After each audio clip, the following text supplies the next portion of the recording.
Stalin was a mighty man, and a mighty man was he. He led the Soviet people on the road to victory. All through the revolution, he fought at Lenin's side, and they made a combination till the day that Lenin died.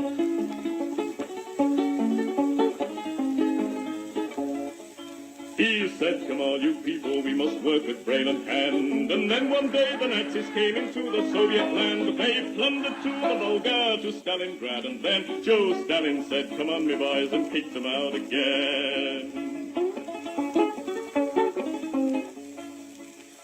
Oh, Stalin was a southerner, in Georgia he was born, where the oranges grow thick and fast and fields of waving corn. And Stalin is a farmer, his fingers they are green, and he has planted the biggest crop the world has ever seen.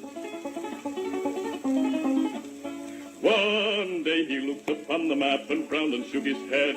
There's too much brown and not enough green, these were the words he said. We'll have to change the weather, boys, he said, and then he smiled. So let's begin by planting trees along 3,000 miles. So Stalin rolled his sleeves up then and said it's time to start. The Volga River and the Don, they are too far apart. I think we'd better join them, so come and help me, pal, and we'll build a mighty waterway, the Volga-Don Canal. Then Stalin went into the north, and there saw rivers three, all emptying their waters into the polar sea. Now that's not right, Joe Stalin said, these rivers, they are ours. We'll turn them round and make them work and make electric power. There was a range of mountains that were standing in the way, so Stalin put his hand out and smoothed them all away. For Joe, he is determined to make the land all green, and that's the biggest project that the world has ever seen.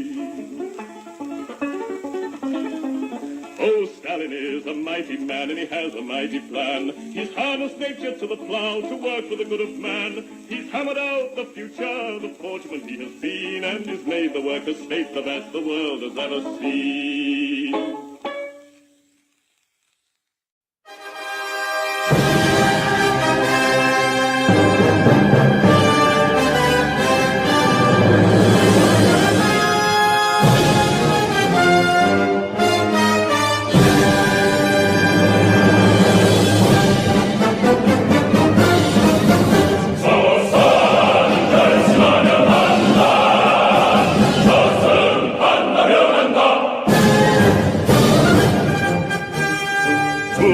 전체의 사회주의를 우리 어떻게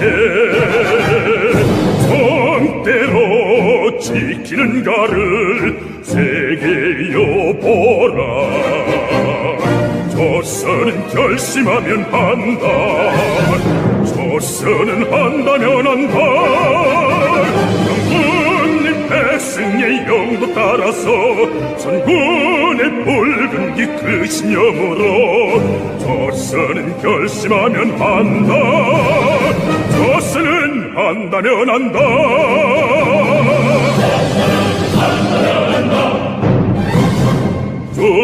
조체의 강성대국을 우리 어떻게 땅에 세우는가를 세계여보라. 조선은 결심하면 한다. 조선은 한다면 한다. 장군님의 뜻을 받들어 불굴의 정신력 그대 장으로 조선은 결심하면 한다. 조선은 한다면 한다.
조선 결심하면 한다. 조선 한다면 한다.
Ягоднеген артим терек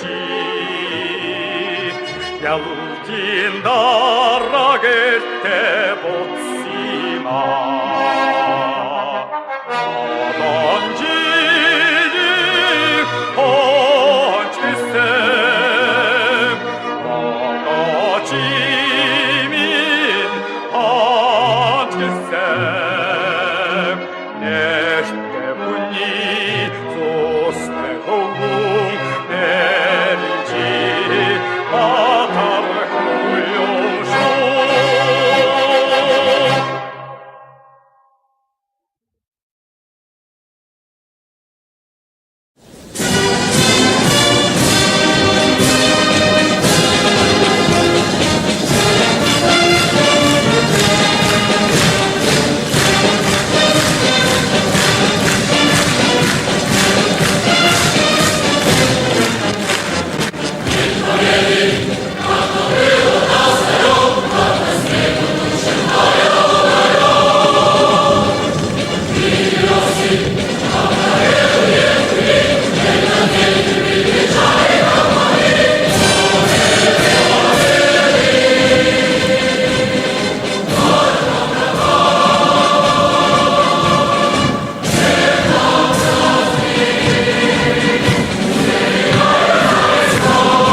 Le Vietnam brûle et moi je hurle Mao Mao.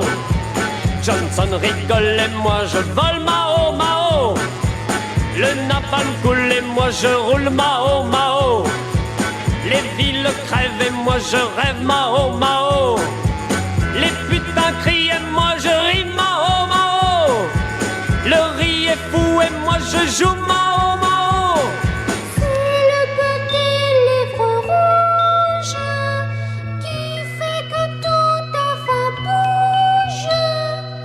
L'impérialisme dicte partout sa loi. La révolution n'est pas un dîner. La bomba est un tigre en papier. Les masses sont les véritables héros. Les ricains tuent et moi je mue Mao Mao. Les fous sont rois et moi je bois Mao Mao. Les bombes tonnent et moi je sonne Mao Mao. Les bébés fuient et moi je fuis Mao Mao. Les Russes mangent et moi je danse Mao Mao. Diable dénonce, je renonce Mao Mao. C'est le petit livre rouge qui fait que tout enfin bouge. La base de l'armée, c'est le soldat. Le vrai pouvoir est au bout du fusil. Les monstres seront tous anéantis. L'ennemi ne périt pas de lui-même. Mao Mao. Mao Mao. Mao Mao. Mao Mao.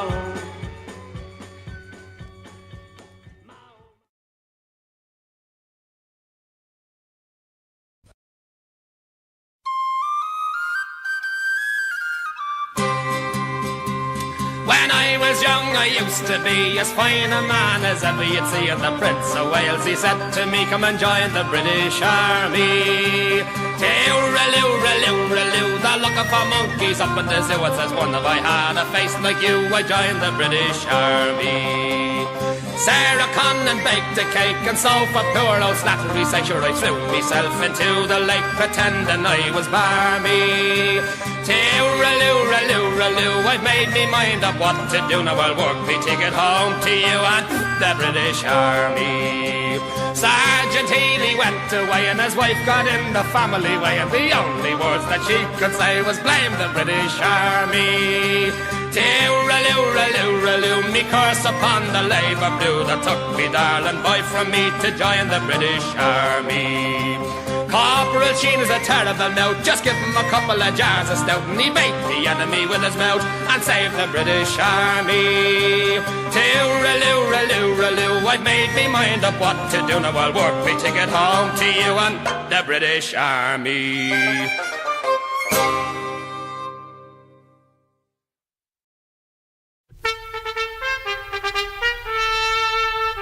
Ich trage eine Fahne und diese Fahne ist rot. Es ist die Arbeiterfahne, die Vater trug durch die Not. Die Fahne ist niemals gefallen, so oft auch der Träger fiel. Sie weht heute über uns allen und sieht schon der Sehnsucht Ziel.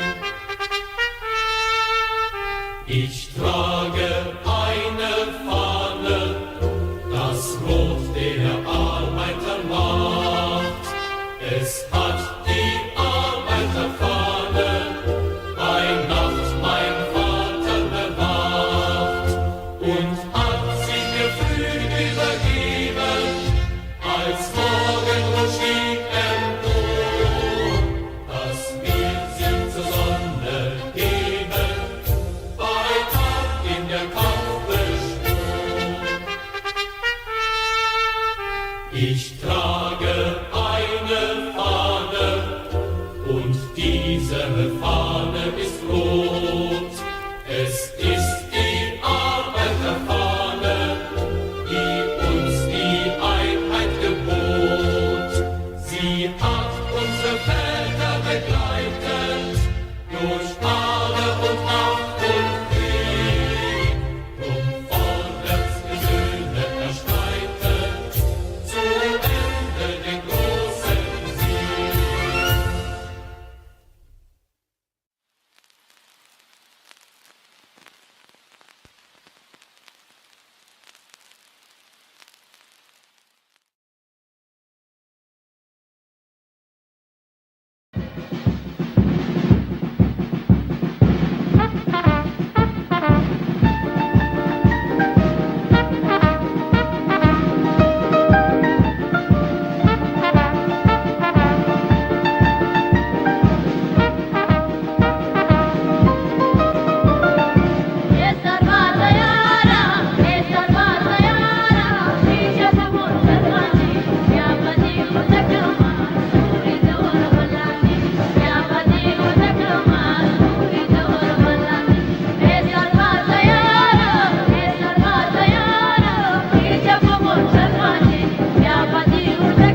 Утреннего в жизни важен первый шаг.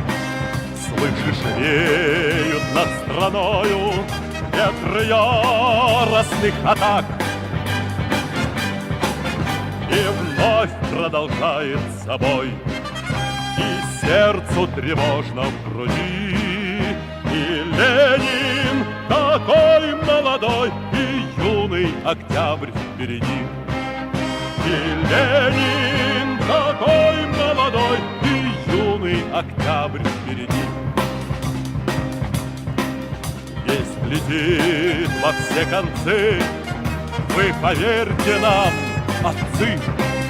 Будут новые победы, станут новые бойцы.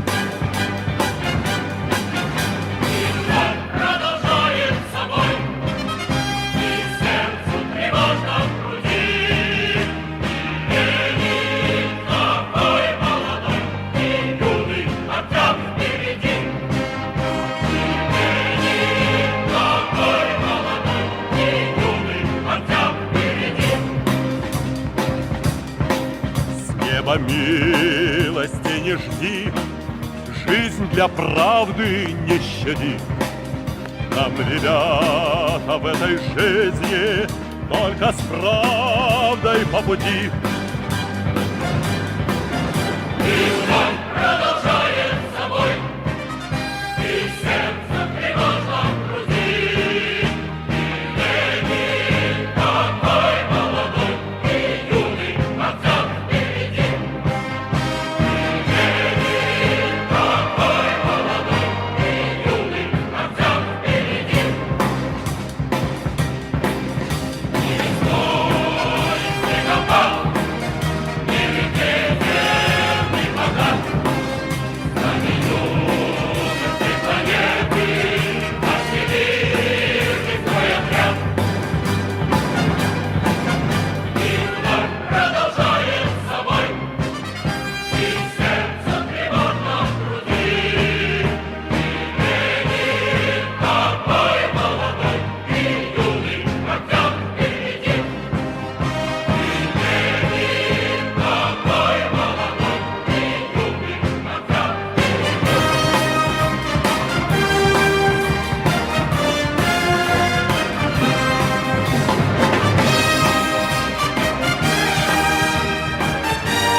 Outshine that solemn starlight.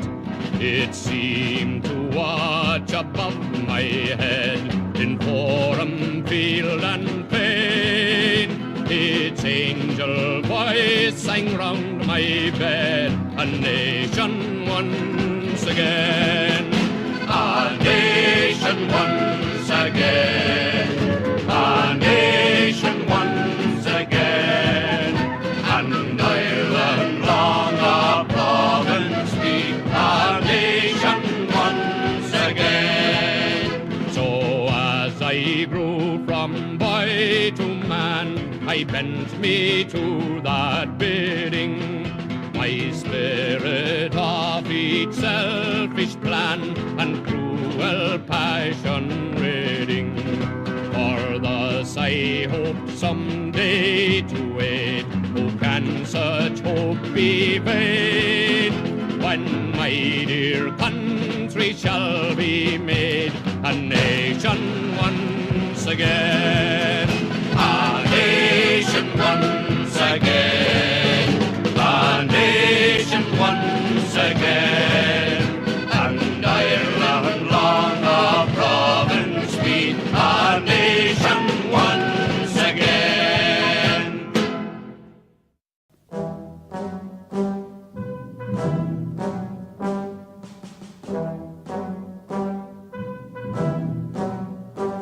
Az ember élte sorsát csak munkájával építi fel. Ki nem akarja jobbá tenni, napfényt sem érdemel. Ha minden munkás dolgozó együtt vérünk harcba jön, bátor összefogással a lánc lehull, szabad lesz majd a jövő.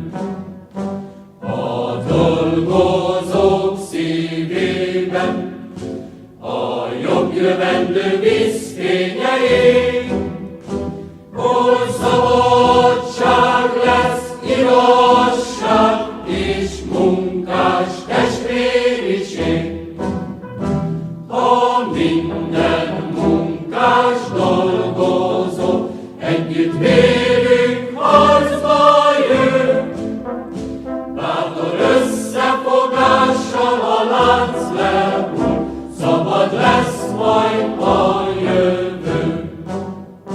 És mert a munkás sorsa a milliókkal együtt halad, a munkás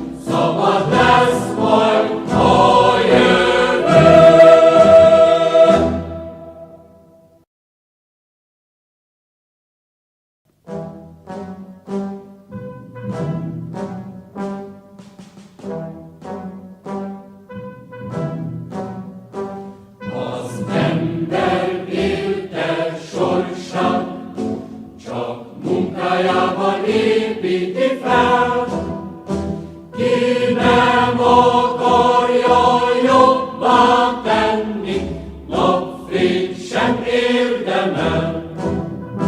Ha minden munkás dolgozó együtt vérünk harcba jön, bátor összefogással a lánc lehull, szabad lesz majd a jövő. A dolgozók szívében a jobb jövendő vízfénye ég, hol szabadság lesz, igazság és munkás testvériség.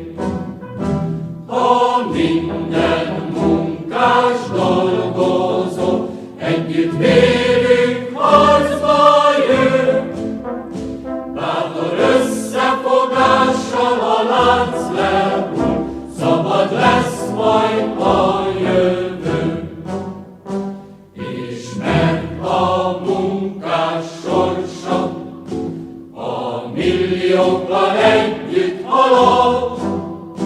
A munkás csak a dolgozók harcában lehet szabad. Ha minden munkás dolgozó együtt vérünk harcba jön, bátor összefogással a lánc lehull, szabad lesz majd a jövő.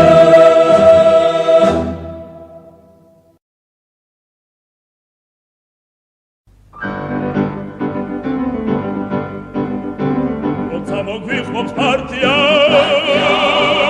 a gubundebam tabari, a mulše ciro sica cve,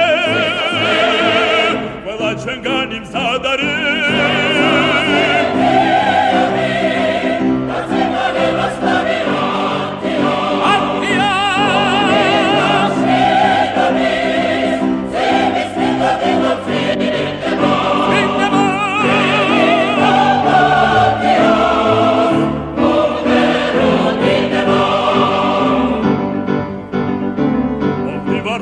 Sam Shabbat, sheni nateli gvartlia, sheni drosha lenini, sheni tzmena partia.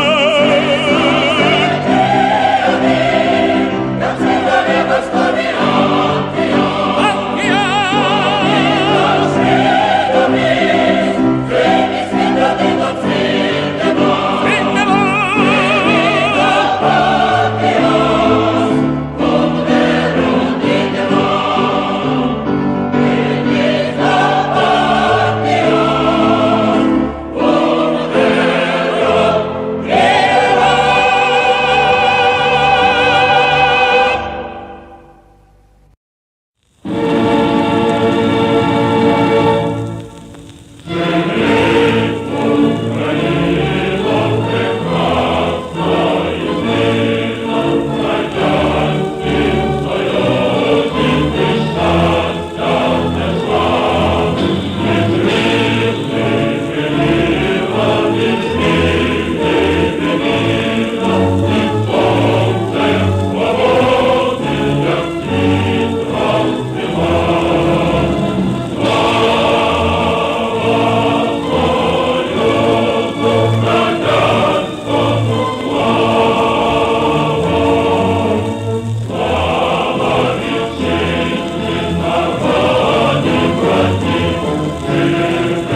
Good evening, everybody, and welcome along.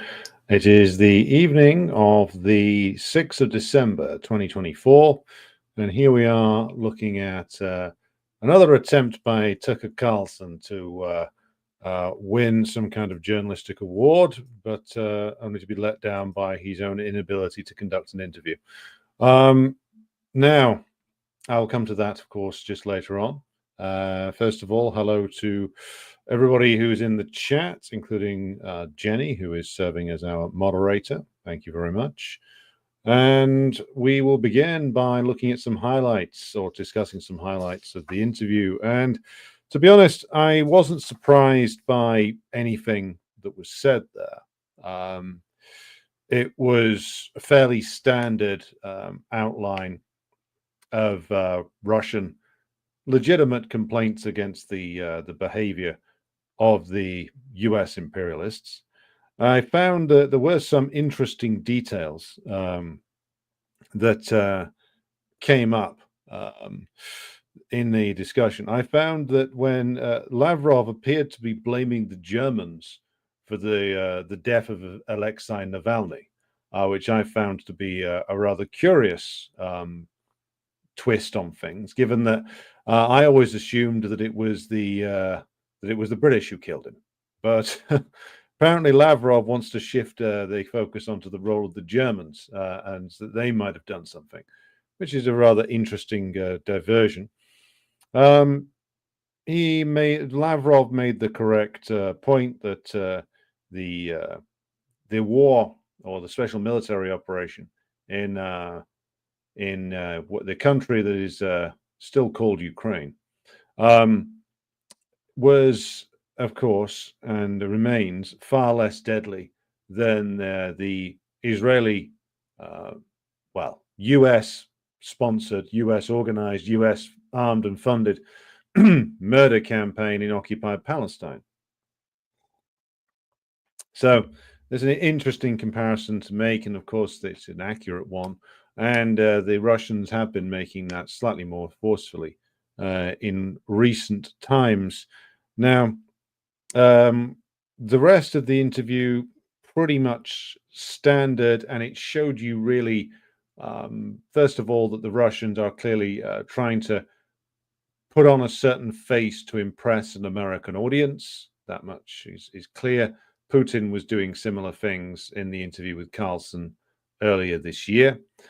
But I would say also that it displayed all the things that were wrong with Russian diplomacy.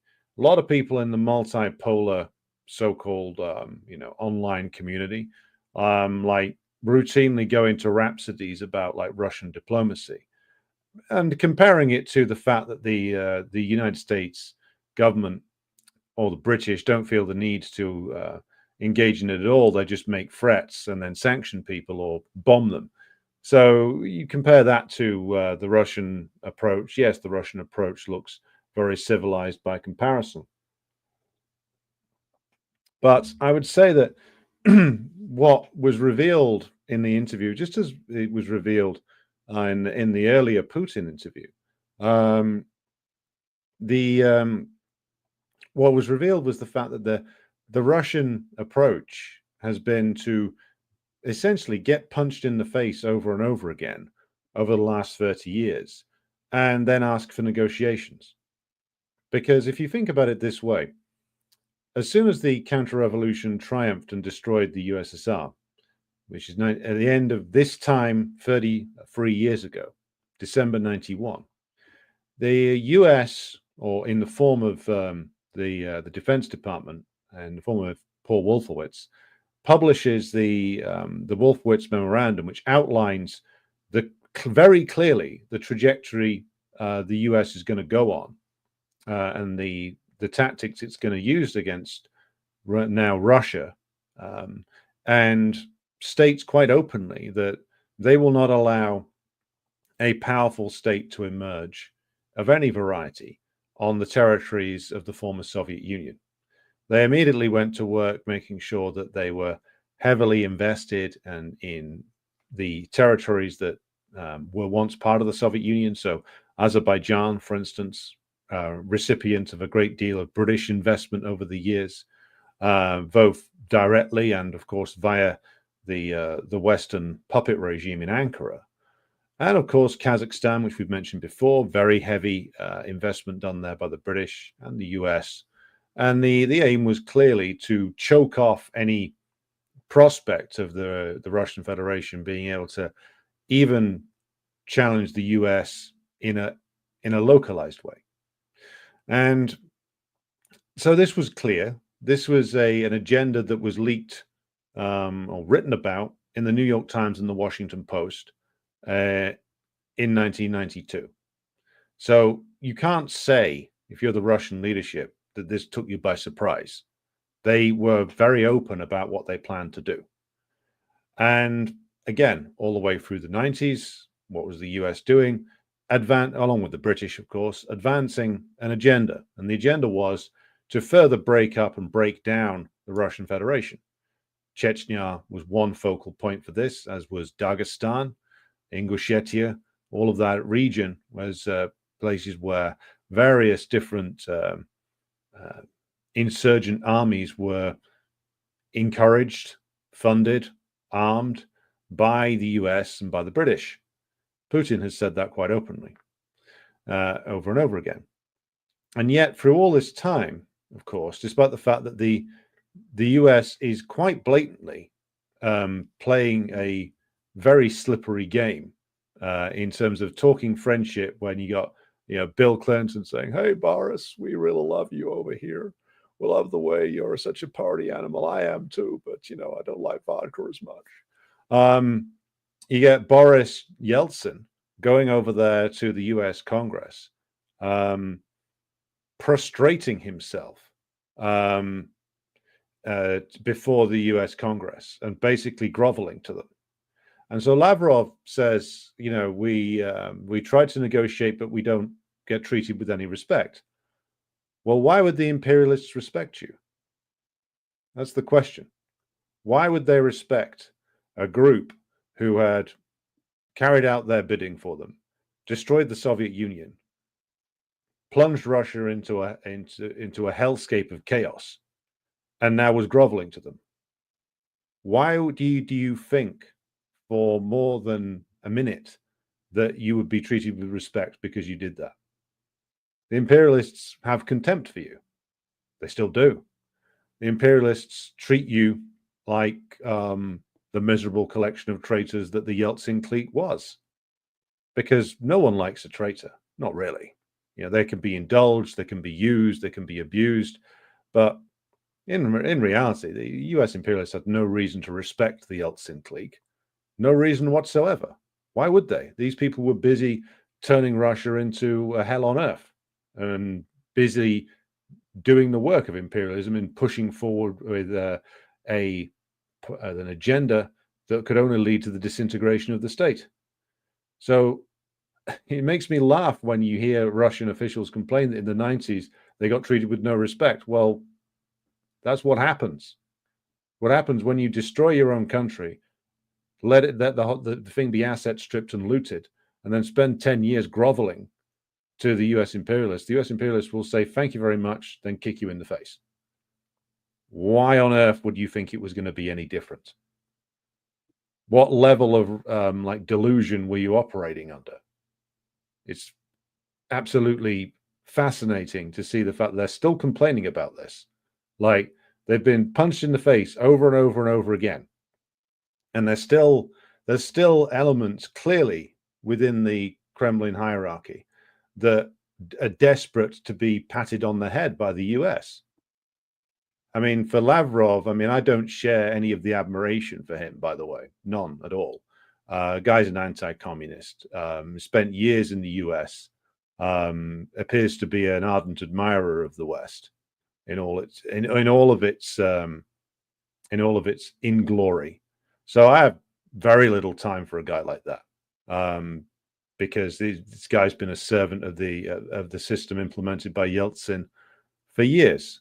And yes, he looks better when you compare him to Tony Blinken, but I could go and find 5 guys from a pub down the road at kicking out time who would look better as a diplomat than Tony Blinken, because Tony Blinken just issues threats and is an incoherent idiot who does bad Neil Young covers. But so I wasn't at all impressed by any of this. The feeling I took away from it was that Russia is winning the war in Ukraine, not because of the geniuses at the top, but really because they were forced into this.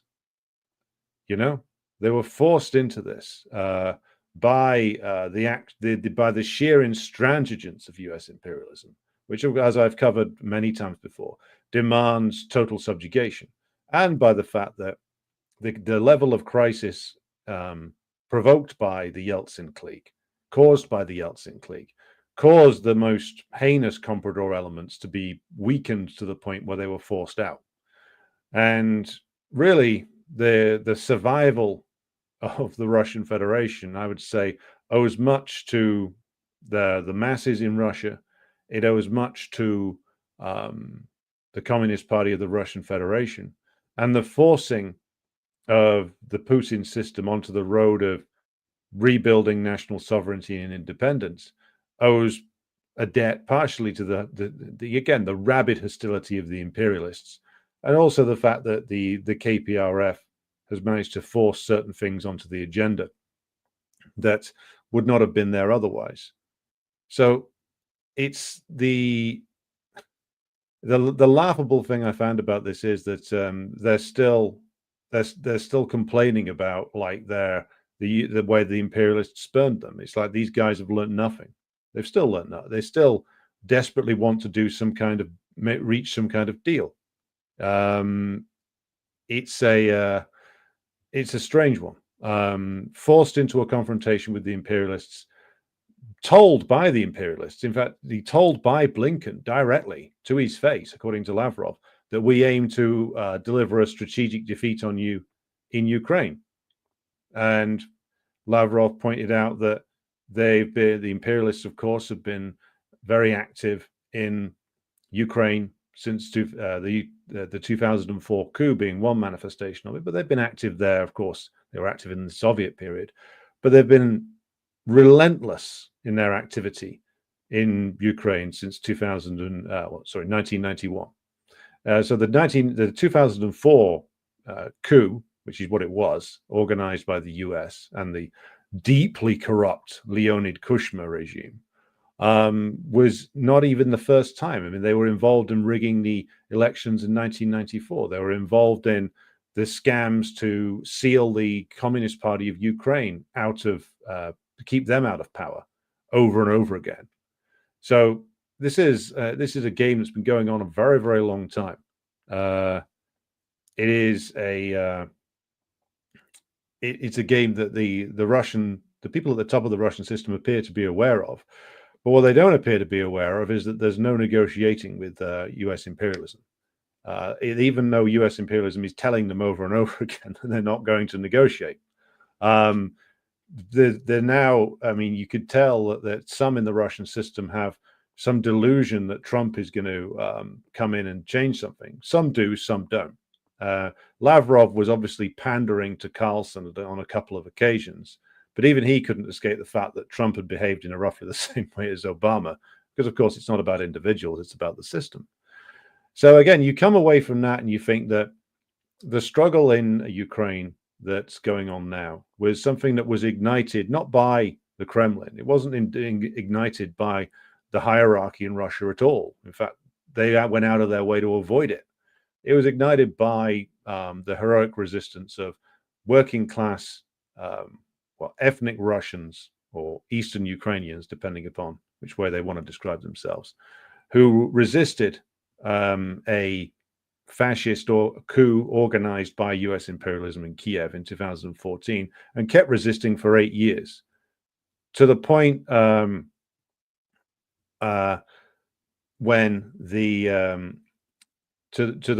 when the Russian state was finally forced to realize that it was an existential question, that it wasn't that there was no concession that they could make that would satisfy imperialism. It was literally the case that imperialism was not going to stop until what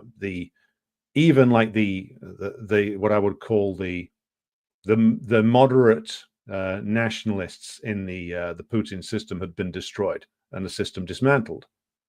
And so they went into this special military operation. But as Lavrov complains about in the interview, he says Boris Johnson undermined the negotiations, which Johnson did. Johnson openly admits that. But then again, Boris Johnson can't speak with a good degree of authority without the US behind him. And the US was behind him. Look, the US has been calling the shots in Kiev for a decade. Quite obvious when you look at it. Not just all the US personnel that were there on the ground in 2014, but the fact that the US had, I think, its biggest embassy in the world in Kiev. The building's still there, but I think the number of staff has gone down. They had advisors attached to every Ukrainian government ministry. They were literally writing the policies and handing them to the stooges in charge of the ministries. And so Poroshenko and Zelensky, who both came in saying that they could end the war, and maybe both of them meant it, because Poroshenko had a lot of business connections with the Russian capitalist class. So he probably thought that he could find a way to end it. Then he was told, that some will say by the fascist groups, maybe, but I think by the US, no, you're not ending it. You're here to carry it on. And that is exactly what they have done. And the tactics that they have used, to essentially turn Ukraine into, to use Zelensky's own phrase, into a big Israel, is to inflict systematic humiliations and degradations on the Russian population and any other elements of the population that got in the way of this, with the aim of essentially creating a fascist puppet state that would, by inflicting these humiliations on the ethnic Russian population, start a war which the US imperialists were convinced they had a very clever strategy to win. It didn't work because, again, the Russian state was forced to make certain changes and forced to go down the route of import substitution in a much more serious way than they ever had done before. And this is, of course, the fact that they had the Soviet industrial base that they've been busily destroying in the 90s to rebuild upon. So the tactics of the US imperialists have not worked as of yet. And I doubt that they will in Ukraine either. But when I looked at this interview, all I came away with was the feeling that even after all of this, like the thing that is continuing the war, the thing that is preventing the Russian government basically settling for the bare minimum, is the very intransigence of the imperialists themselves. That deal, that Istanbul deal back in 2022, was a pretty crap deal for the Russians in reality, in that it basically gave them the Georgian situation, but on Ukrainian soil. It would have given the two republics, Donetsk and Lugansk, a kind of it would have confirmed autonomy within to go back, the Minsk agreements that they were talking about would have confirmed the autonomy of the two Donbass republics, and the Istanbul agreement would have finally acknowledged their independence. But they would have been in this weird no man's land where, like, Russia, the DPRK, and a few others would have acknowledged their independence, but very few others would have. And now the US, of course, pulled the plug on both the Minsk agreement, which they weren't really party to. This was a con game run by the Germans and the French, and then the Istanbul agreements. The US pulled the plug on, but they used Johnson to be the errand boy. That's really the only job he's capable of pulling off. And they did this because, of course, they were feeling very confident that they could knock over the Russian economy. Fortunately, enough had been done to guarantee them against that, or just enough, I think, had been done for to guarantee them against that. So this is the situation that, of course, Lavrov was outlining to Carlson, but it really is the fact that the the US has this fanatical drive to and needs to destroy the Russian Federation as it is currently constituted that defines the moment. And this is, of course, the reason why the US cannot possibly back down, no matter whether it is Biden or whether it had been Xanax Harris or whether it is Trump. It's the reason why the negotiations ultimately will go nowhere, because there's too many motivations present and too much desperation within the US system to secure this victory.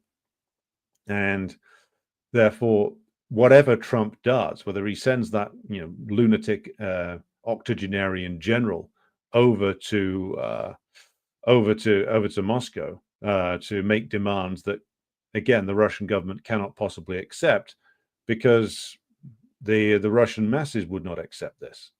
And anything less than a comprehensive victory in over Ukraine now is not going to be seen as acceptable by the Russian population as a whole.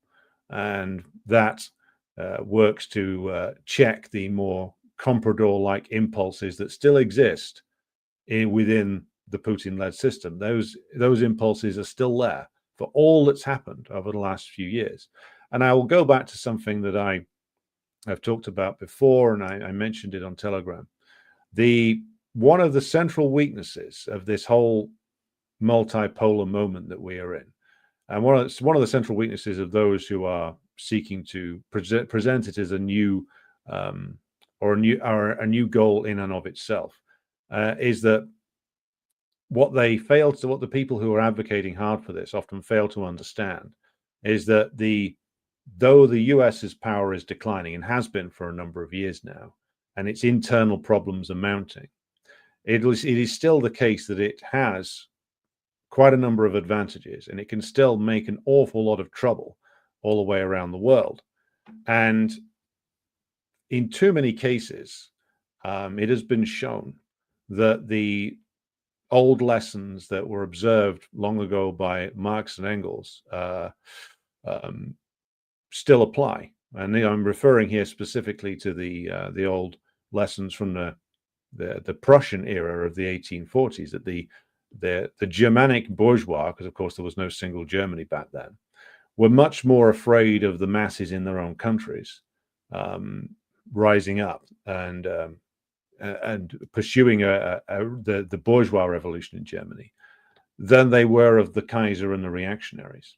And this has been true for a lot of bourgeoisies across the world, even those countries that are subjected to the brutishness of imperialism. They're still far more afraid of the struggle and what it might lead to than they are of being subjugated by US imperialism. Still true to this day in a lot of countries. And this is why I say multipolarism is a phase that we will go through, but it is not the end point. I mean, the end point, as I said, of the end point of imperialism, US or British, or French, will only come in the end when it is taken down from the inside. Now, it can be weakened, but it must be weakened in the end by being defeated and forced to acknowledge its defeats. It's like the US was forced to acknowledge that it had lost in Vietnam, and that was a considerable blow from which it has never really recovered. And one of the reasons why the US imperialists are desperate to avoid any deal in Ukraine is because they are desperate to not acknowledge the fact that they have played this game and they are losing. They are losing. And they are desperate to distract everybody from this, knowing that if they are seen to have lost, then even some of the more cringing bourgeois regimes around the world might start to think that they've got options. Of course, the US can still create a lot of death and destruction. And for this reason, the struggles against it to undo its power must be revolutionary in nature. The certain great liberation fighters have understood that. For instance, the late Hassan Nasrallah understood that. Others do not. And to go back to the Russian leadership, I mean, thankfully, they've been pushed to the point where they have to engage in the struggle. But again, it's like the fact that these like comprador elements are still clearly there. And again, to address a point that's just been made in the comments, they keep the Russians keep wanting to reach some sort of balance with the US imperialists. Yes, they do. No such deal will be forthcoming. Not for the Russians and not for the Chinese. Imperialism cannot guarantee them the stability that they are wanting. Couldn't. I mean, they provided like illusions of stability for certain periods in the Cold War when they'd been forced back. But in reality, the Cold War was one of relentless aggression by the imperialists, the aggression that they are compelled into by the very nature of their system against all communists and all revolutionary nationalist movements, both in the imperial core countries and in the colonial and neo-colonial world. It's relentless aggression. It never stopped all the way through the Cold War. You get these bozos saying, oh, well, there was stability in the Cold War. There was like periods of stability in certain places, and that came really from communist capitulation to imperialism, certainly in Europe. That's what brought about these people's beloved stability. In other areas, the aggression was clear, obvious, and never ending. And, you know, let's use the Vietnam example. It took them a generation of almost non-stop warfare to free themselves from US imperialism, and 3 million dead. And so the aggression of imperialism cannot be checked. It can you can periodically, if you are strong enough, reach like an agreement with them that it will last about 5 minutes, where direct war is perhaps avoided, where a certain aggression on a certain front is lowered. Then but you cannot have a bargain with them that is lasting. And it's absolutely obvious now, when imperialism is facing a very deep internal crisis, that they're not going to agree to any kind of balance of power with the Russians. The Russians at best will get like a temporary unspoken bargain over Ukraine. That's it. Everywhere else, it's full spectrum aggression. Just look at the Syrian thing at the moment. Where do you think that came from? Didn't come from Erdogan. Didn't come up with that. Yeah, he is the conduit by which this happens, and the Turkish state are willing servants of the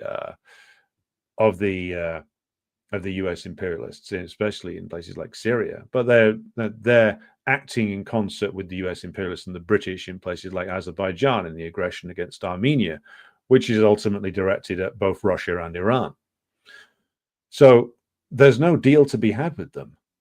I mean, even when the Soviet Union was at its strongest, especially when the Soviet Union was at its strongest, and there was an urge by certain elements in the Soviet leadership to reach some kind of bargain after World War II, the aggression started immediately, because they had to turn around. That's the imperialists, that is. They had to turn around and push back the progress of socialism. And they had to be relentless in their campaign against it, because this, to them, is a matter of life or death, the life or death of their class.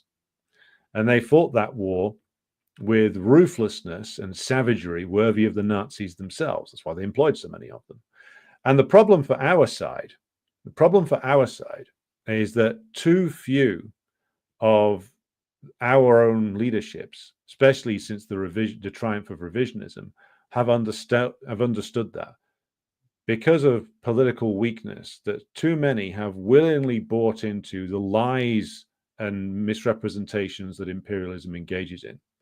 And the only defense against imperialism that is reliable, the only defense against it which will bring it down, is the unity of the masses behind a revolutionary course.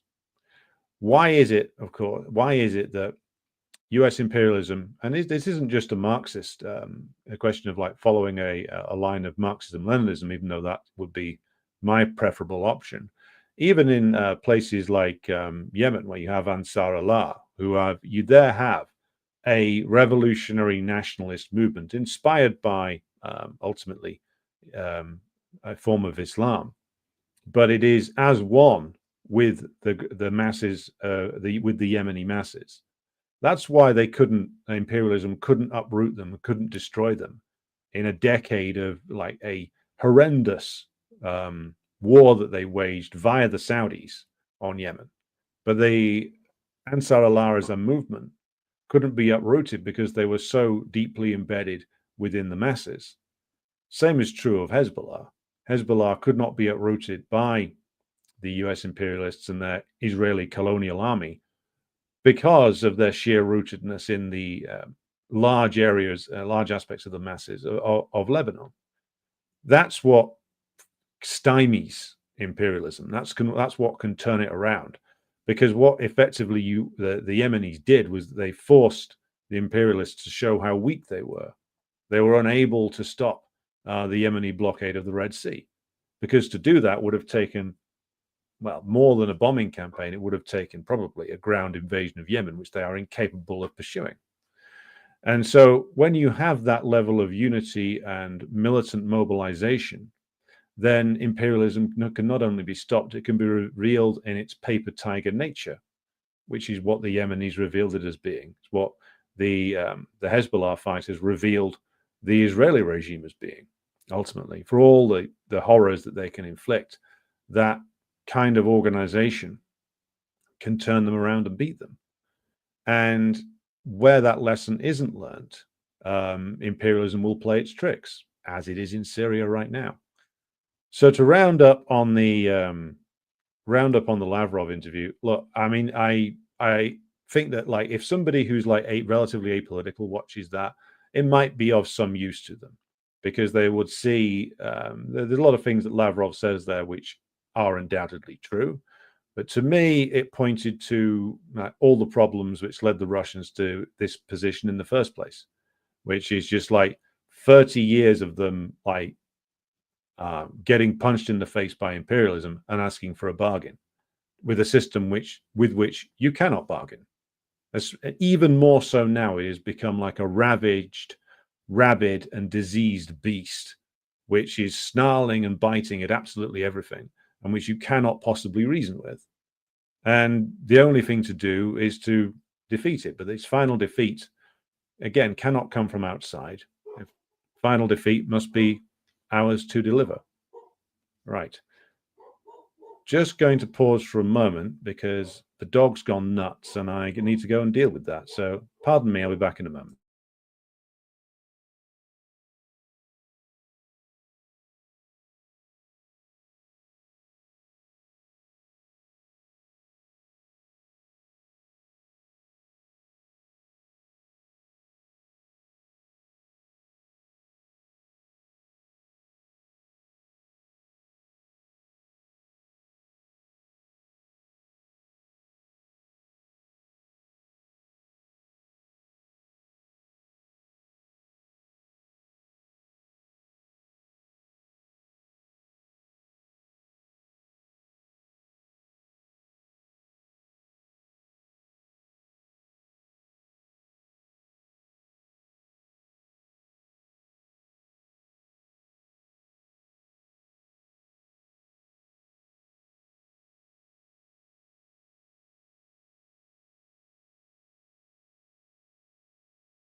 All right, back again.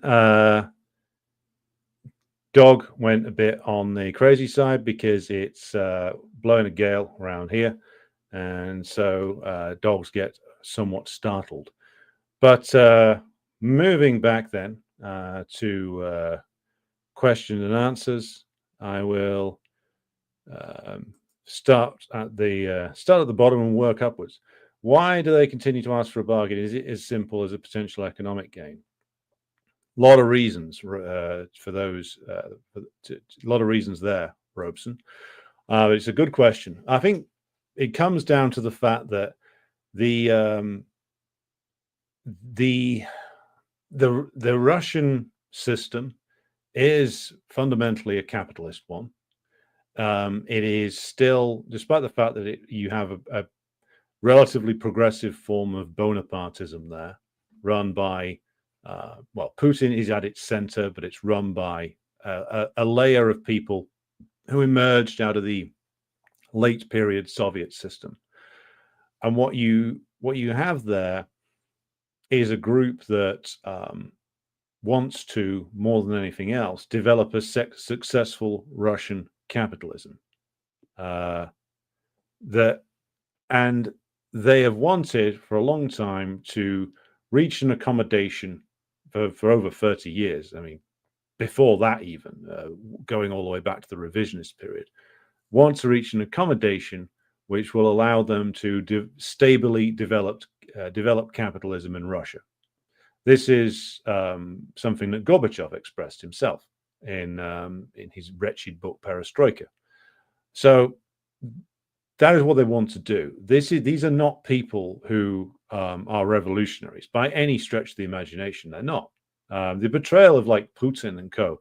as like, these wild man Bolsheviks. This is like complete fantastical nonsense that is like worthy of like Marvel movie shit.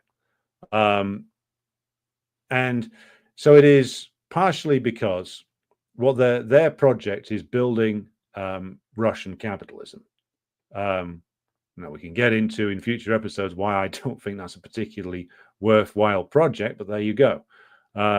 They've been forced to lean on the Soviet legacy more and more just to be able to weather the storm imposed upon them by imperialism. And eventually they will be forced to fight the war to a conclusion. And that will be a day which will be devastating for the imperialists, but they will try desperately to cover it up via narrative management.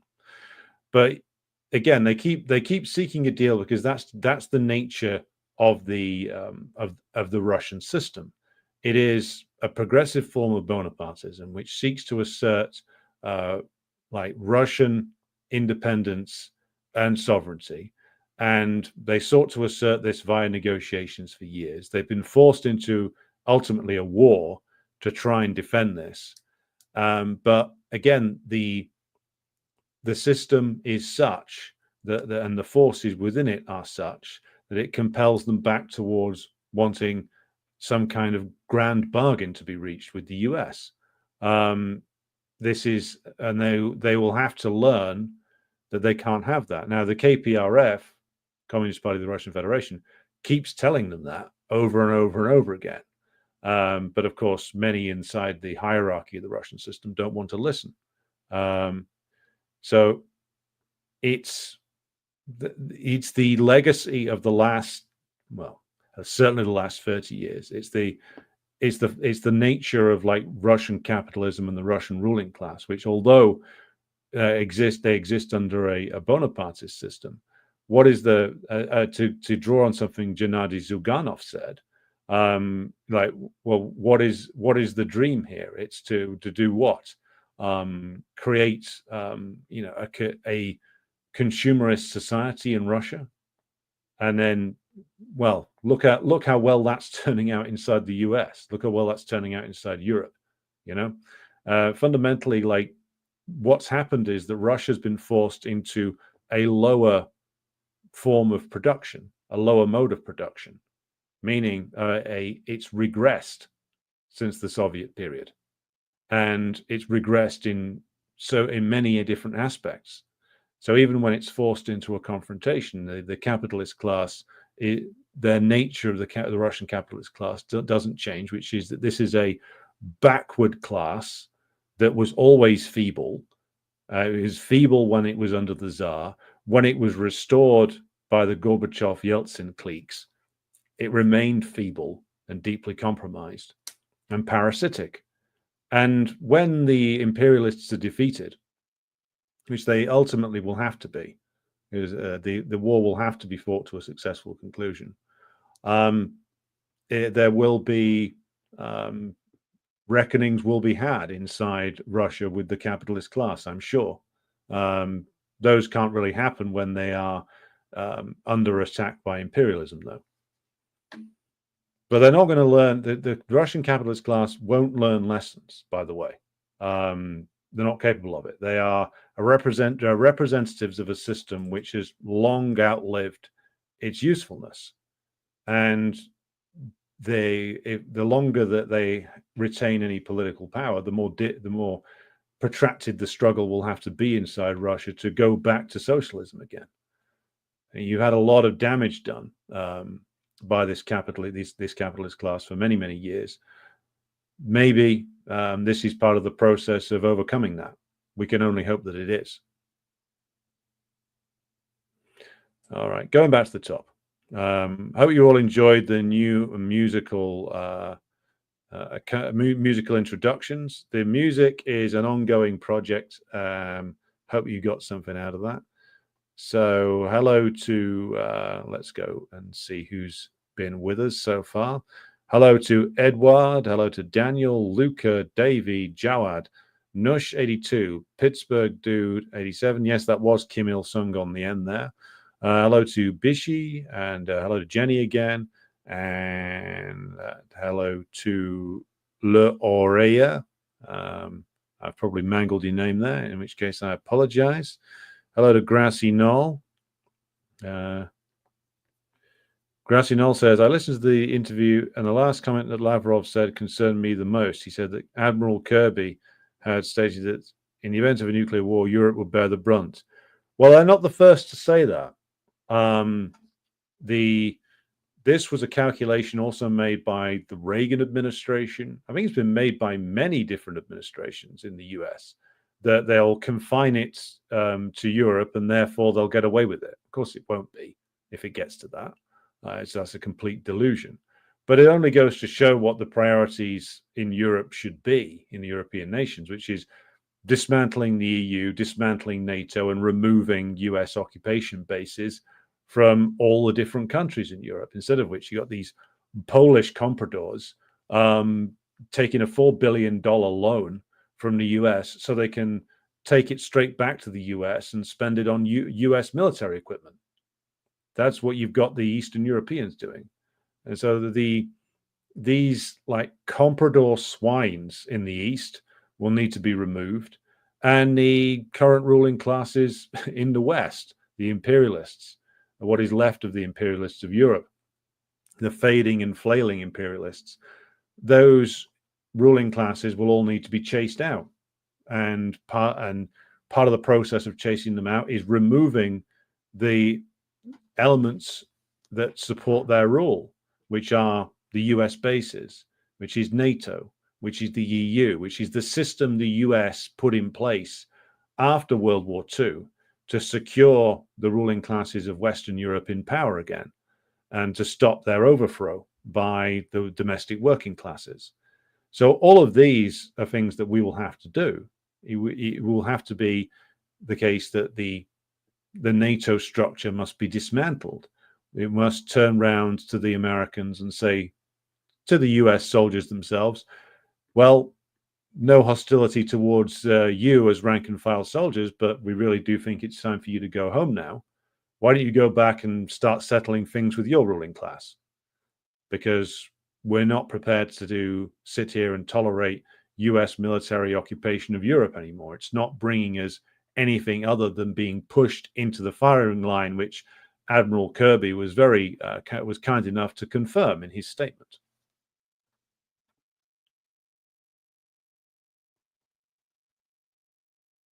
Europe is the US's human shield. Well, it's more of a deal, Robeson, to answer your comment. The Europeans were allowed to keep their areas of influence, shall we say. They were allowed to keep hold of their colonies for a while and then rebuild their empires as neo-colonial zones, neo-colonial empires, especially the French and the British, in return for subservience to the US. And the US continually tries to do its allies over, steal their markets, supplant them by supplying US products where previously French or British products were dominant. This is a constant push and pull, which the US is, of course, winning as the dominant partner in this equation. But this is a game that's been going on so long that the capacity for independent action of the European nations disappeared a long time ago. It probably disappeared with the end of World War II, and it certainly vanished after the Cold War, when the Germans and the French, some of them briefly had a sort of flurry of delusions that they were going to branch out and the European Union was going to be its own independent power. Then, of course, the US brought the reality home to them that, no, you work for us. And if you try and develop an independent line, well, then we'll work to destroy you. And so they've all dutifully fallen into line, especially after the crisis of 2008, when it was revealed just how weak the European economies really were. And so they've clung ever tighter to the US ever since then.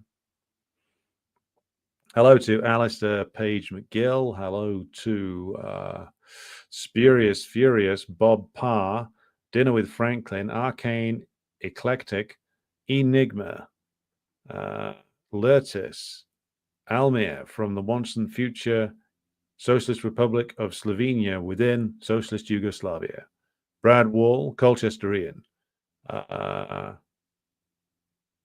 Vasily Morozov, good afternoon, good evening to you, I should say. Paul Smith, hello. Stig Pedersen, Tim Gray, Alexander Lukta, Aziz, good evening to you. Freak Unique, hello. Potted Rodent, hello to you. Who else we got here? Dan Lindstrom joins us from Stockholm, NATO-occupied Sweden.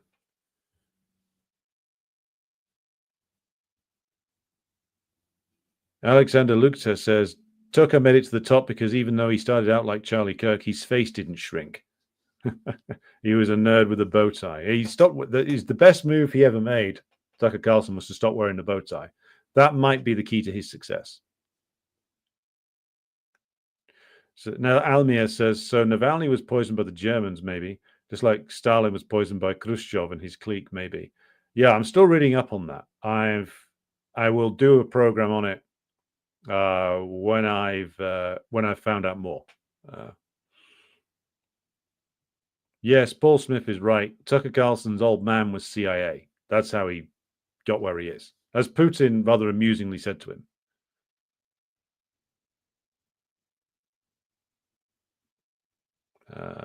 Just scrolling through some more comments. Jacob the Squirrel says they had biolabs in Kazakhstan, didn't they? Yeah, they did. Kazakhstan, I believe Armenia as well, and of course Ukraine. A lot in Ukraine. So there you go. It's fairly obvious. It's fairly obvious what they were doing with those. The fact that the comprador regimes in those countries agreed to basically turn their own citizens into lab rats just tells you how bad these people really are.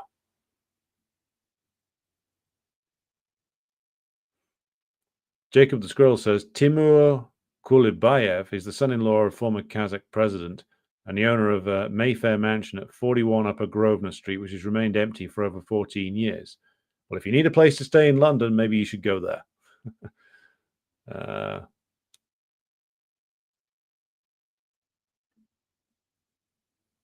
If you're referring to the interview, President Jesus, yeah, I agree with you. It was rather boring.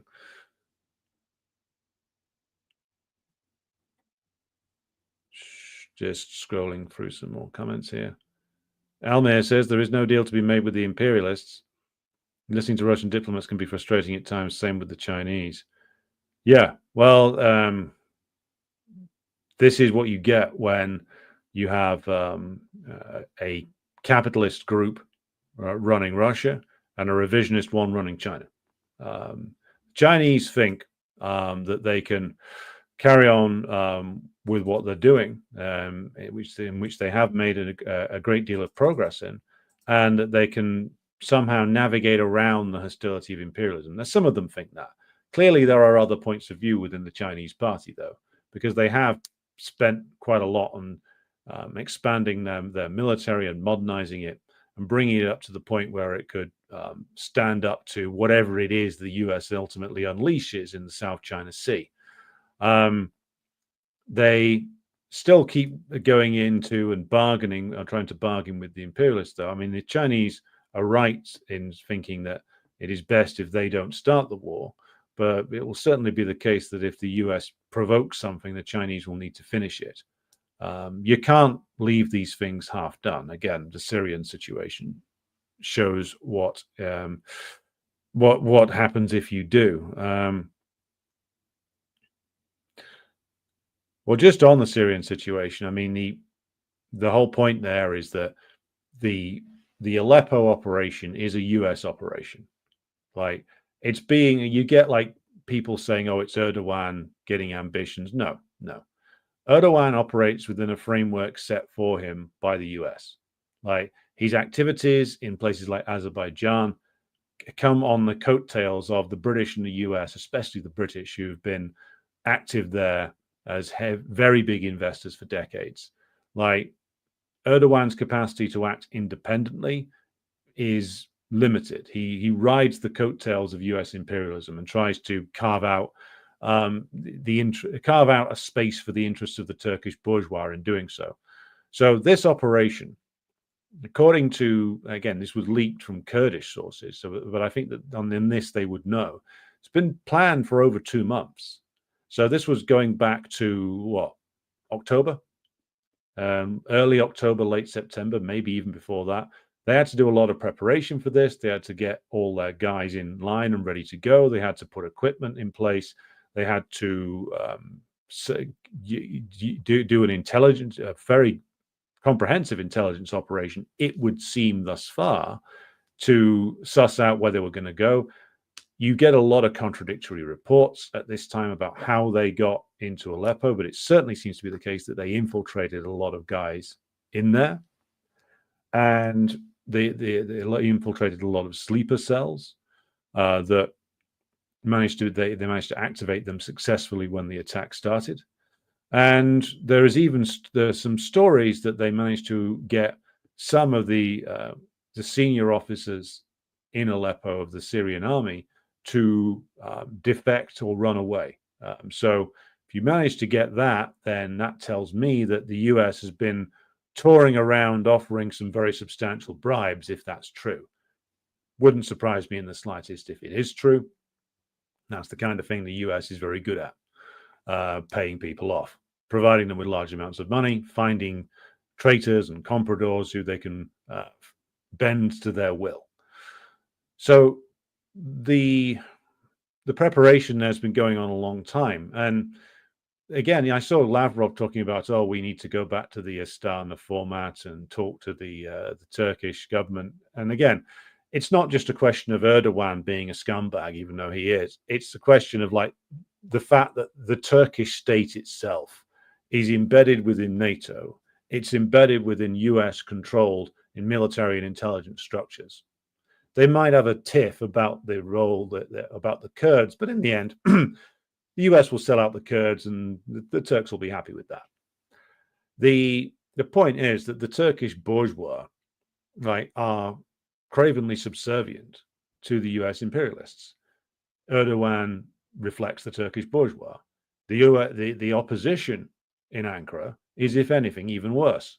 And whereas Erdogan talks a big game about independence and his brother Muslims who are suffering in Gaza whilst aiding Israel on behalf of the US, let's always emphasize that point.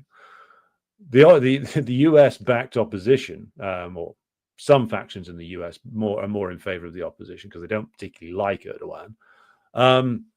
The opposition would be even more open in their cravenness. So again, when it comes to bourgeois elections in Turkey, the Turkish proletariat is left with just as foul a collection of choices as we are in the imperial core, maybe even worse.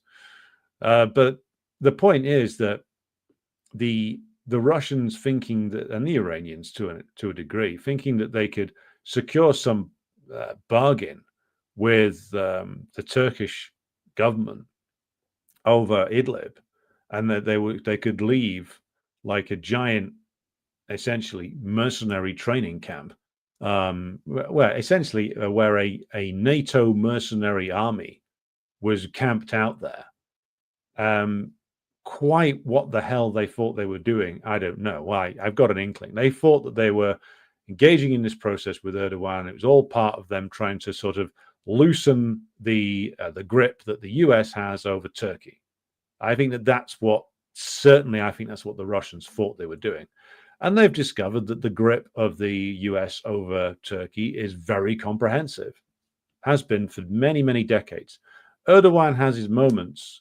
He's been in power over 20 years now, where like he'll have a bit of a row with the US about certain things, but he always falls back into line again, because fundamentally this is about the dominant interests in Turkish capitalism, which still point westward. For all the business they're doing with China and they're doing with Russia now, the Turkish bourgeois still looks west, and the US has had a stranglehold over the Turkish state structure, the Turkish military and intelligence for over 70 years.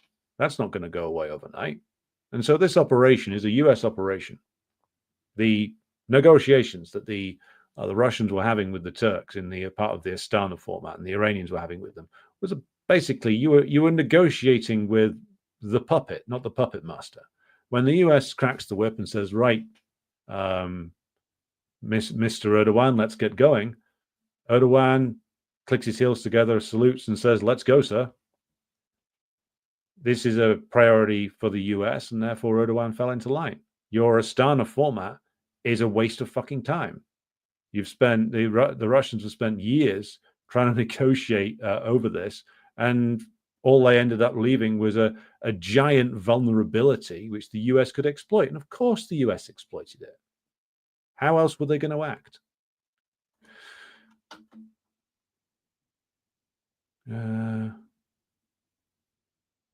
Right. Yeah, I mean, Carlson, to answer Potted Rodent's point, Carlson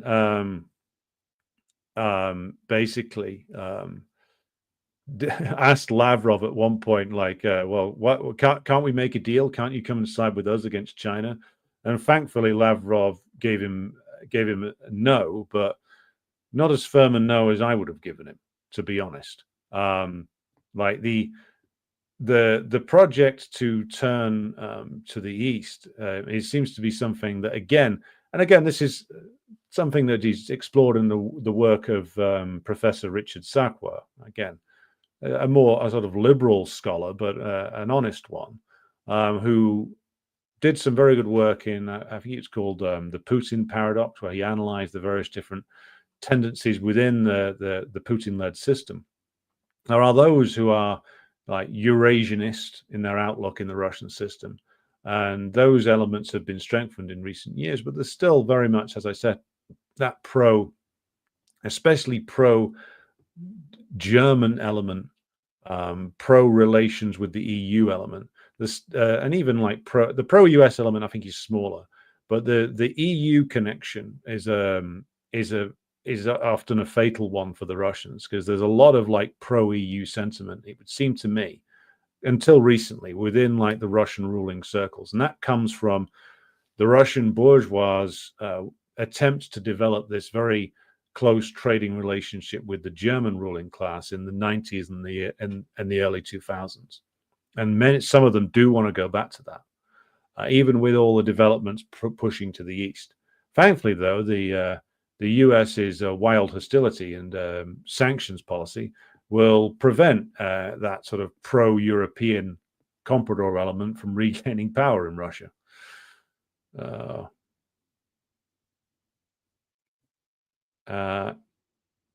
if I pronounced that correctly, says, greetings from the Trudeau dictatorship, who wants to take our guns away and send them to Ukraine via a buyback program. I saw that. I thought it was a joke.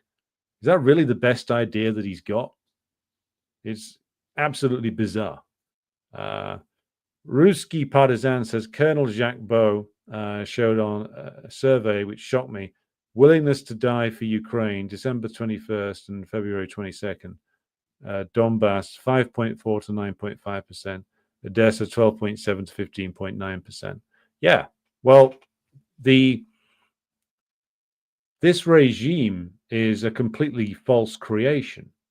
Like, it was never something like they've imposed Banderism on Ukraine, which was never a popular choice. I mean, they never got the Banderite parties never got more than what 10 to 15%, was it, in the prior to 2014 elections?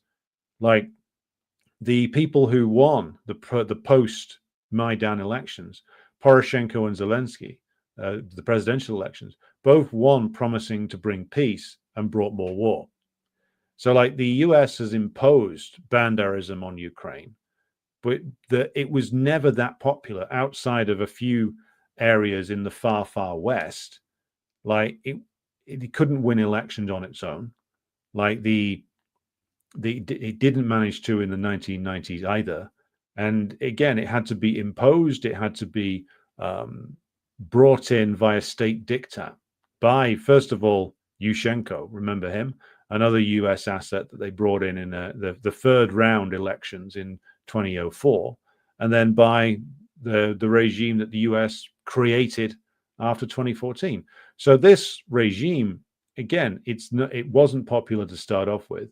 All it's done is condemn hundreds of thousands of Ukrainians to death and sell the country lock, stock, and barrel to the various different Wall Street firms and agribusiness firms.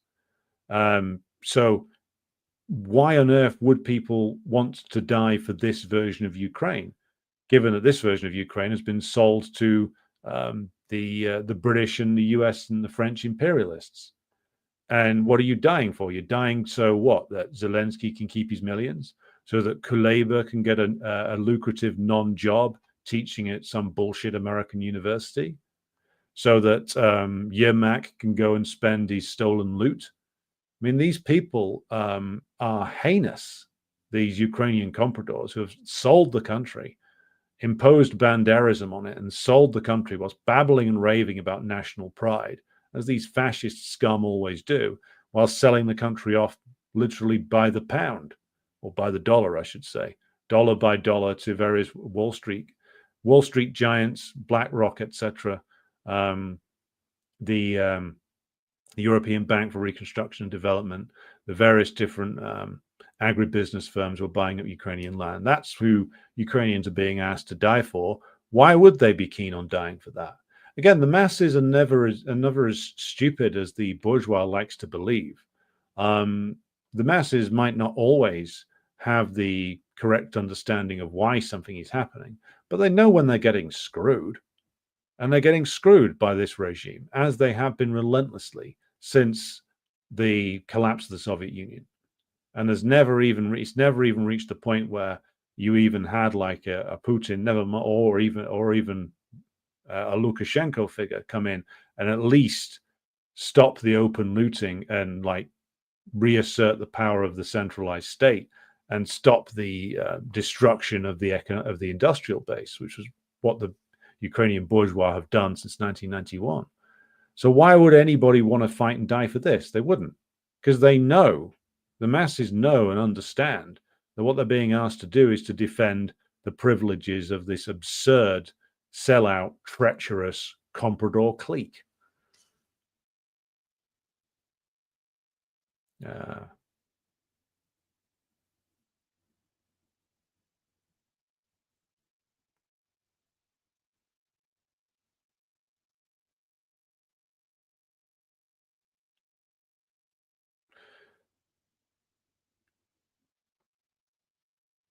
Do you think the edifice can be seriously damaged by a well thought out strike? Asks David Green. Are you referring to a strike a military strike inside the imperialist countries. Not something that I think that the Russians would do or should do, if you're referring to that. Partially because the immediate beneficiaries of that would be the most reactionary and dangerous elements within the US and was certainly within the British state structure. And in reality, the Russians don't need to do it. As I've argued before, like, they are winning this war. What they need to do is to push it to a conclusion. And again, the imperialists are going to make absolutely certain that they will be pushing it to. They will only make the military option available. The Trump's negotiations, are going to go absolutely nowhere, because even if he was sincere in what he's saying, and let's be fair, let's give him the benefit of the doubt. Maybe he does want to negotiate a settlement. Most of the rest of his cabinet does not. There's a couple in there who might see the sense in it, but basically the point of view of this, if even the ones who want to negotiate with the Russians, is what Carlson expressed to Lavrov, which is that, hey, why didn't you side with us against China? Now, 20 years ago, they might have been able to get a hearing on that. Now, very much not. Even with the still pro-EU elements, even pro-US elements that still do exist, or at least those elements that want to deal with the US, they're very much weakened now inside the Russian structure. Like, the future is to turn to the East. So why on earth would they sacrifice the progress they've made in relations with China? I don't think they will. The fact that the US thinks that they're in with a chance of doing that speaks to their delusions. But I think, like, 20 years ago, they might have been more correct.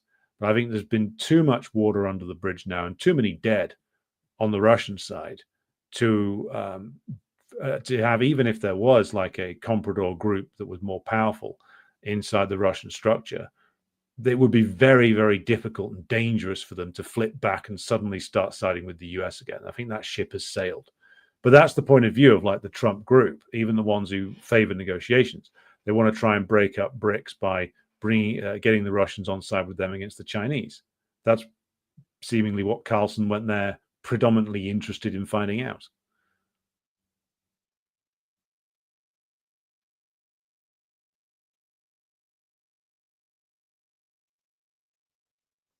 Parallel Octagon says, even from an idealist, non-materialist perspective, it's difficult to see how the US elite can be convinced to abandon unipolarism and be trustworthy to keep that promise. Yeah, but you have to adopt. I mean, I'm not saying you're not, but you have to adopt the materialist perspective.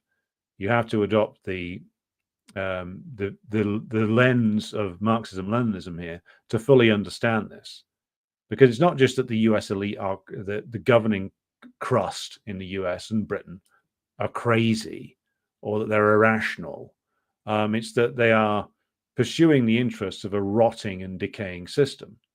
I mean, Marx has this quote, I think it's from Wage, Labor and Capital, where he writes about how the capitalist's own capital whispers in his ear, like, march, march, more.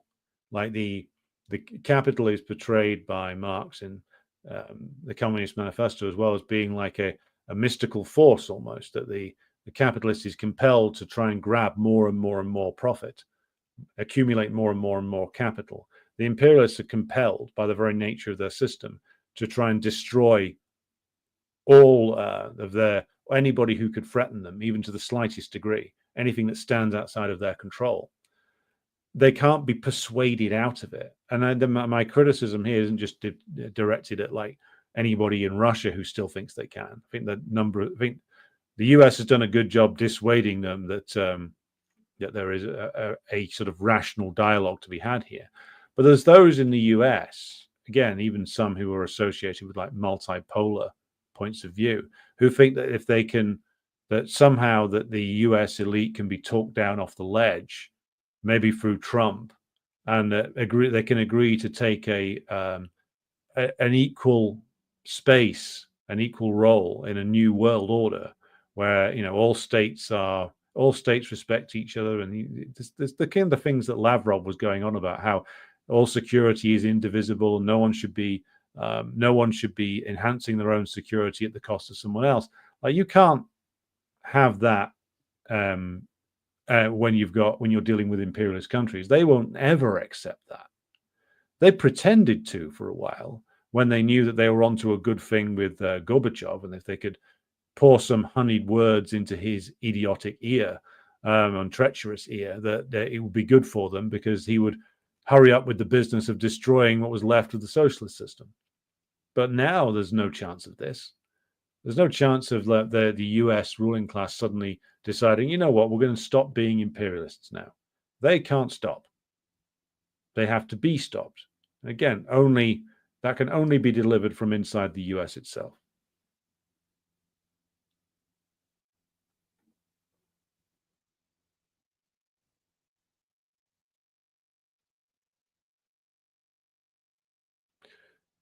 Just going through some more questions here.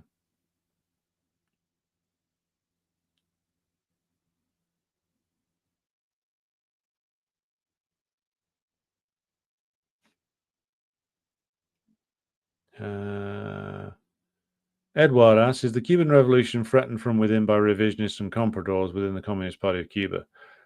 Don't know enough about the internal situation, Edward, but there probably will be revisionists there. They always pop up. So yes, I mean, I'm not going to avoid commenting further, because I don't want to go into a lengthy discussion about something that I haven't researched. So I'll commit to coming back to you on that question when I've done the proper reading on it. Hello to our viewers on Rumble, including Kiwi Corner 888. Hello to Harold, and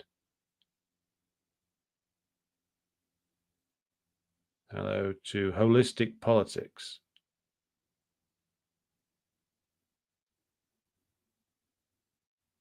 President Jesus says, losing the bow tie happened on Dancing with the Stars, probably his career low point.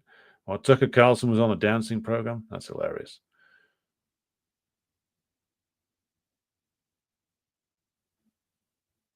Nurse82 says, as Stalin states in his book, The Problems of Leninism, the masses must realize through their experience that the party policy is correct, and the Russian masses will rise over the Russian compradors. Well, we hope so, certainly. But we were in for, as I said last night, we're in for a very long period of struggle. We are best focused on building our organizations in the imperial core countries. We can't, there's some people out there want to sit there and wait for what, the Chinese are going to show up and save us or something. No, they're not going to do that. Why the hell should they? Our liberation has to be an act carried out by ourselves. There's no other way around it. We need to get on with the business of building our communist parties again, anew here, escaping the foul, rotten legacy of revisionism in the West. And that is what the focus of our activity must be. And we must be relentless and determined in doing so.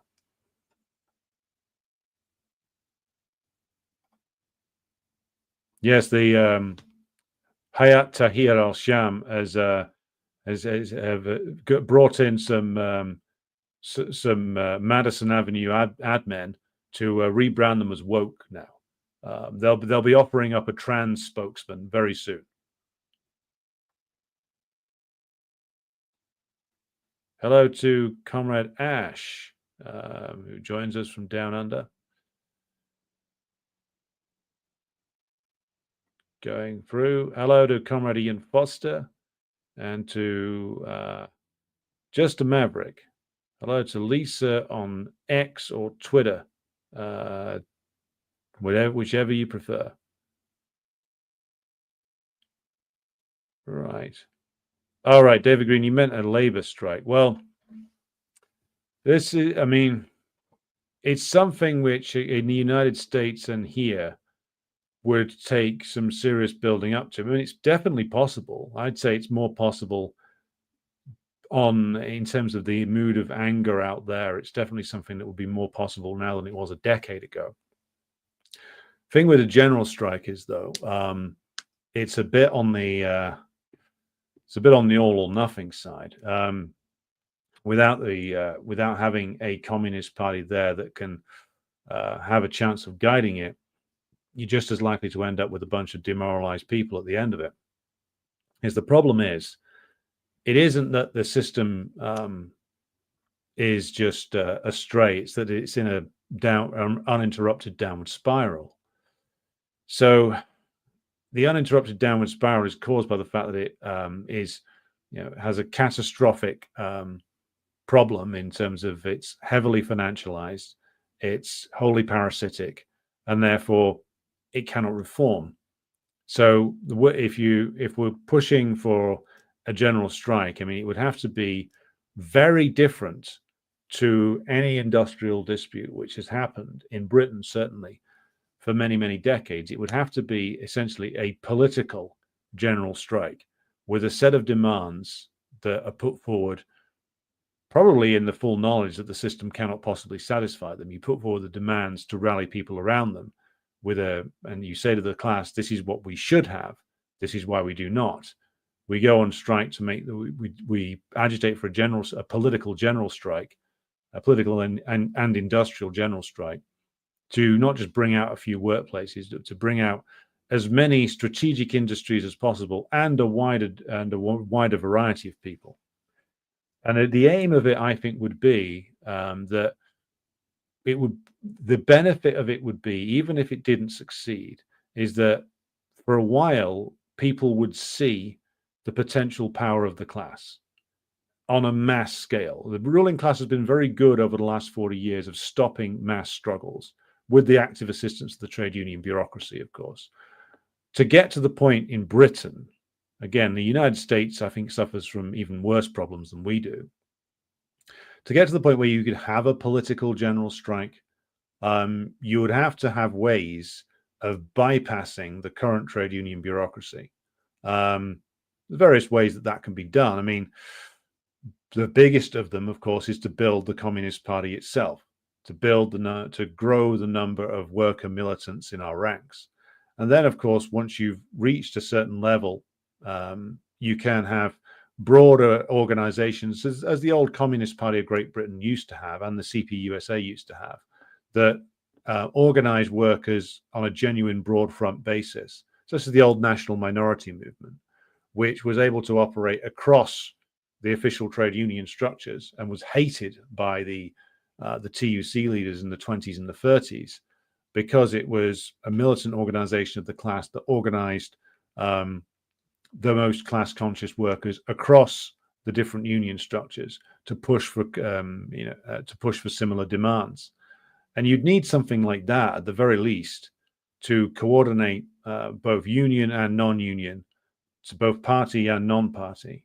But ultimately, it comes back to the fact that you absolutely need to have a strong communist party in order that you can create those broader organizations which can draw in a mass of workers who might be non-communist, but who might be militants anyway. It's very, very vital and important that a broader workers' organization that you might want to start follows along after you've built up the strength of the Communist Party, and that you have a rock-solid, very well-trained group of cadre who can go into broad organizations, or who can help to start broad organizations. Because otherwise these broad organizations can get lost in reformism and various forms of trade union politics and delusions. But it's possible that we can get to that point. And I think the level of crisis in the US and Britain and France is a big one to look at. I think the crisis will hit there maybe sooner than it will hit here. The French government, of course, has fallen apart. Macron is facing, getting drummed out. He will try and run things through a non-democratic technocratic administration that runs basically a dictatorial fashion. They will do that in order to try and launch further attacks on the French working class, as French imperialism is in very deep trouble in Western Africa. So France is the one to watch when it comes to potential general strikes. Again, though, they have the same problem that we do, which is that you have this left leadership, which is completely rotten and useless. And I include like the likes of Mélenchon in that as well. They're not really that much better than the ones over here. But the severity of the situation will compel struggle, no matter how bad the leadership is. And so therefore, I come back to this. We must get on with the serious business of building the party in the working class communities. This is the most immediate and pressing priority.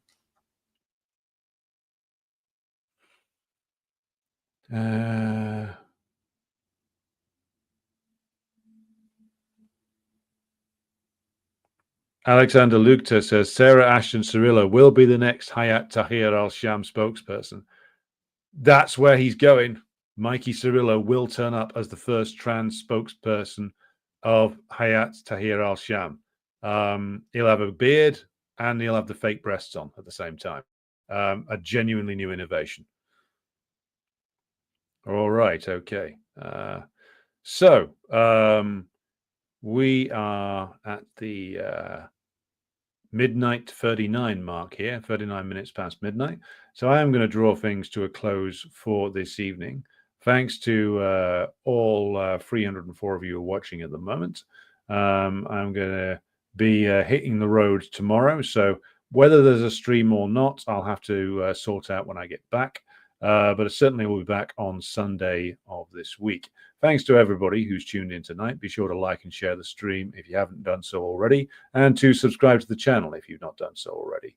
And also be making some announcements on Sunday for the upcoming programs for next week. Keep an eye out for that. Keep an eye out for the upcoming next edition of the Decline and Fall program, which will be next Wednesday with our comrade and friend Kit Clarenberg. But until tomorrow, I'll say thanks everybody for tuning in, and I'll see you again soon.